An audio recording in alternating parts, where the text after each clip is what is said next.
Perkenalkan, nama saya Novi Brigita Paot, NIM 2018-017127. Langsung saja pada materi pertama, yaitu pengertian wesel jangka panjang. Wesel-wesel jangka panjang menyerupai obligasi, yaitu bahwa keduanya mempunyai nilai dan menyatakan secara eksplisit tingkat bunga yang akan dibayarkan kepada pemegangnya. Wesel diterbitkan pada nilai nominal. Contoh ilustrasinya pada 3.8.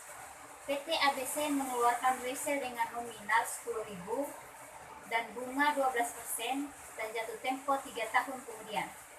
Ayat-ayat jurnalnya adalah pada saat penerbitan wesel, kas wesel bayar sebesar 10.000 itu untuk mencatat penerbitan wesel pada nilai nominal. Sedangkan pada saat pembayaran bunga, ayat jurnalnya itu biaya bunga pada kas sebesar 1.200. 1.200-nya ini dapat dari 12% dikali dengan 10.000. Itu untuk mencatat pembayaran bunga. Sedangkan pada saat pelunasan itu utang obligasi pada kas sebesar 10.000.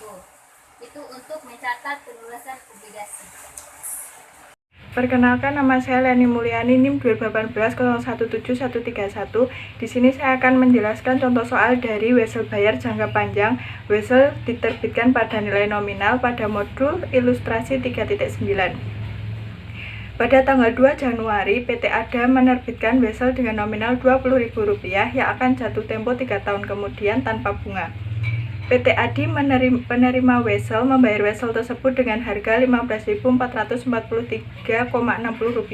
Meskipun PT ADA tidak menyatakan adanya bunga, tetapi sebenarnya ada bunga yang selama 3 tahun besarnya Rp20.000 dikurangi Rp15.443,60, yaitu Rp4.556,40 dengan trial and error. Dapat diketahui bahwa besarnya faktor diskonto yang menjadikan nilai sekarang dari Rp20.000 adalah sebesar Rp15.443,60 adalah 9%. Ini menunjukkan bahwa besarnya bunga implisit adalah 9%. Artinya, dengan menyetujui harga tersebut secara implisit, PT ADA bersedia membayar bunga 5% per tahun, dan secara tersirat PT ADI bersedia memberi pinjaman jika ia memperoleh bunga 9% per tahun. Tarif bunga ini jumlah bunga yang benar-benar merupakan biaya bagi PT ADA dan merupakan pendapatan bunga yang sesungguhnya bagi PT ADI, sehingga disebut bunga efektif atau tarif bunga efektif. Bunga ini dialokasikan pada tahun-tahun yang menikmati utang tersebut, yang perhitungannya sebagai berikut. Schedule amortisasi diskonto utang wesel metode bunga efektif, wesel 0% dengan diskonto 9%. Pada tanggal 2 Januari 2010, saldo hutang Rp15.443,60 dan pada 31 Desember 2010 untuk biaya bunga dicari dengan tingkat bunga efektif dikali saldo utang wesel. Saldo awal hutang wesel adalah Rp15.443,60 dikali bunga efektif 9%, ketemunya Rp1.389,92.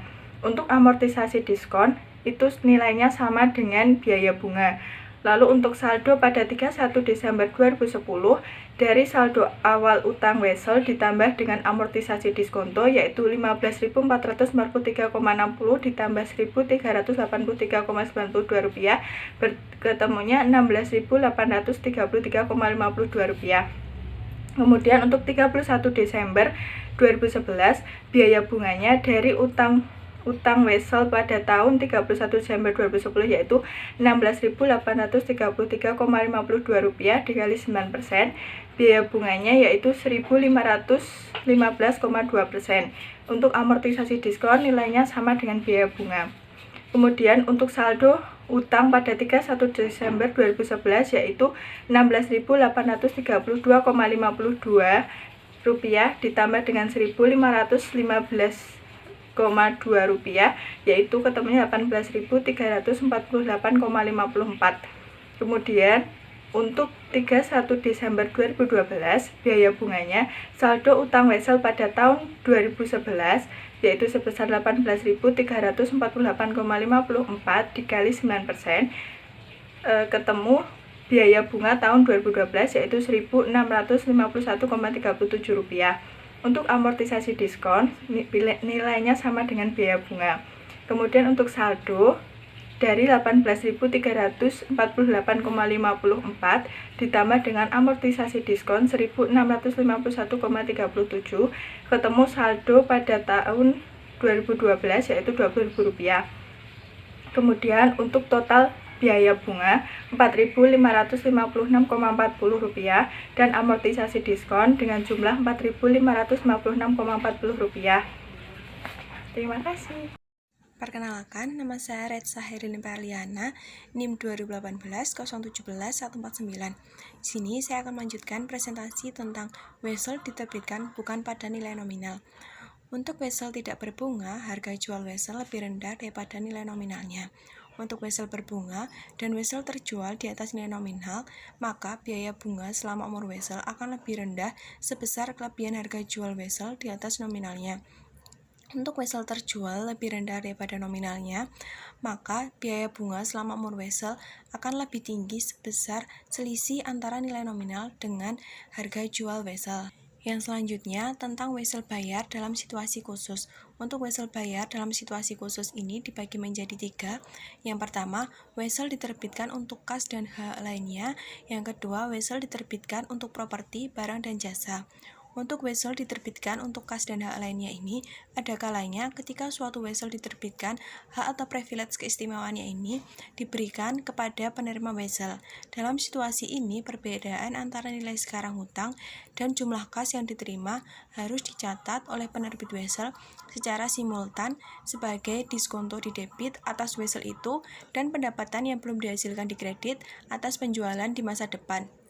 Yang kedua, wesel diterbitkan untuk properti, barang, dan jasa. Pada situasi ini, penerbitan wesel dipertimbangkan dengan aset non-kas. Perusahaan menukarkan properti, barang, atau jasa dengan wesel bayar, sehingga suku bunga dianggap tidak layak. Itu karena 1. Tidak ada suku bunga yang ditetapkan. Yang kedua, suku bunga yang ditetapkan tidak layak. Dan yang ketiga, jumlah nominal yang ditetapkan dari instrumen hutang itu secara material berbeda dengan harga jual tunai berjalan atas barang yang sama atau serupa. Jika tidak ada suku bunga yang ditetapkan, maka suku bunga adalah selisih antara nilai nominal wesel dan nilai wajar properti dan dinyatakan diskonto jika nilai wesel lebih rendah daripada nilai wajar properti dan sebaliknya dinyatakan dengan premi. Yang ketiga, bunga terkait. Suku bunga pasar dalam transaksi wesel dapat ditentukan oleh faktor lain yang terlibat dalam transaksi, seperti nilai pasar wajar dari apa yang diberikan atau diterima. Tapi, jika perusahaan tidak dapat menentukan nilai wajar properti, barang atau jasa, dan hak lainnya, dan jika wesel tersebut tidak mempunyai pasar yang siap menampungnya, maka perusahaan tersebut harus memperkirakan suku bunga penerapan atau suku bunga terkait untuk menentukan nilai wesel tersebut. Suku bunga terkait berbeda dengan suku bunga yang ditetapkan pada tanggal wesel diterbitkan. Maka diskonto atau premi harus diakui dan diamortisasi pada periode berikutnya. Nama saya Aprilia Dwi Cahyani Putri, NIM 2018-017152. Selanjutnya saya akan membahas mengenai wesel bayar hipotek. Wesel bayar hipotek adalah suatu promes yang dijamin dengan dokumen yang menjanjikan hak atas properti sebagai jaminan atas pinjaman tersebut. Contoh soal, PT Sukapiti pada tanggal 1 Juli 2011 mendapat pinjaman dari bank saudara dengan nilai 200 juta. Lama pinjaman 5 tahun dengan bunga 15% tetap dan biaya provisi 1% dan administrasi 500.000. Jadi, jurnal yang dibuat saat transaksi penerimaan pinjaman adalah tadi kan kita menerima pinjaman dari bank saudara 200 juta, maka utang kita bertambah 200 juta. Lalu kas kita bertambah 200 juta dikurangi 1% dikali 200 juta sama dengan 2 juta dan beban administrasi 500.000. Jadi 200 juta dikurangi 2 juta dikurangi 500.000 sama dengan 197.500.000. Lalu PT Sukapiti pada tanggal 1 Januari 2012 membayar angsuran utang hipoteknya. Maka Angsuran pinjaman 200 juta dibagi 10. 10-nya dapat dari 1 tahun dia 2 kali pembayaran atau 2 semester. Jadi dari Juli sampai Desember, terus Januari sampai Juni. Jadi ketemu 10. Jadi 200 juta dibagi 10 sama dengan 20 juta. Lalu bunganya 6 dibagi 12 kali 15% kali 200 juta sama dengan 15 juta. 6-nya didapat dari bulan Januari sampai bulan Juni. Jurnal yang dibuat saat transaksi penerimaan pinjaman adalah tadi kan kita membayar angsuran utang, maka utang kita akan berkurang 20 juta, lalu beban kita 15 juta, dan kas kita akan berkurang 35 juta. Pembiayaan di luar neraca adalah suatu upaya untuk meminjam uang dengan cara sedemikian rupa sehingga kewajiban tidak tercatat. Pembiayaan di luar neraca mempunyai 3 bentuk. Yang pertama, anak perusahaan yang tidak terkonsolidasi. Jadi yang dilaporkan perusahaan hanyalah investasi anak perusahaan. Yang kedua adalah entitas dengan tujuan khusus.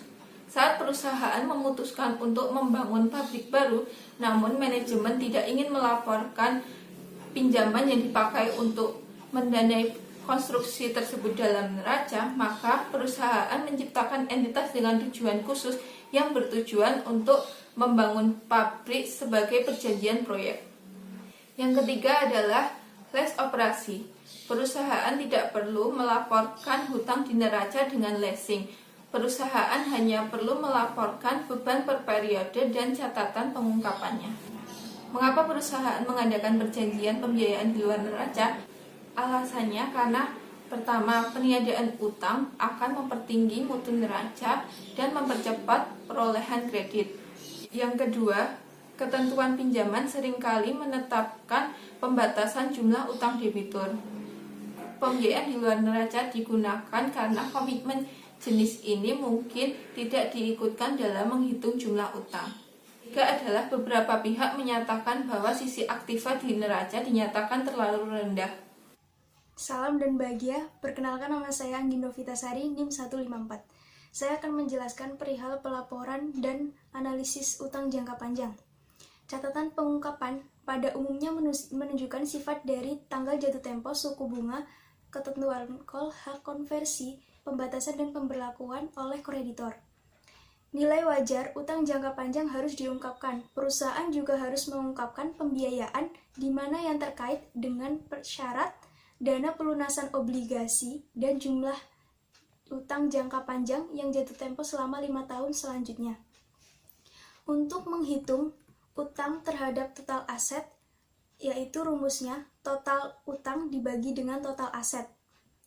Rasio utang terhadap total aset dan berapa kali bunga dihasilkan merupakan dua rasio yang memberikan informasi tentang kemampuan membayar utang dan solvabilitas jangka panjang perusahaan.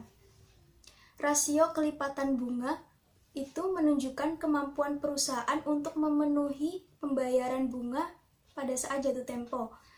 Rumus kelipatan bunga ini laba sebelum pajak, penghasilan, dan beban bunga dibagi dengan beban bunga.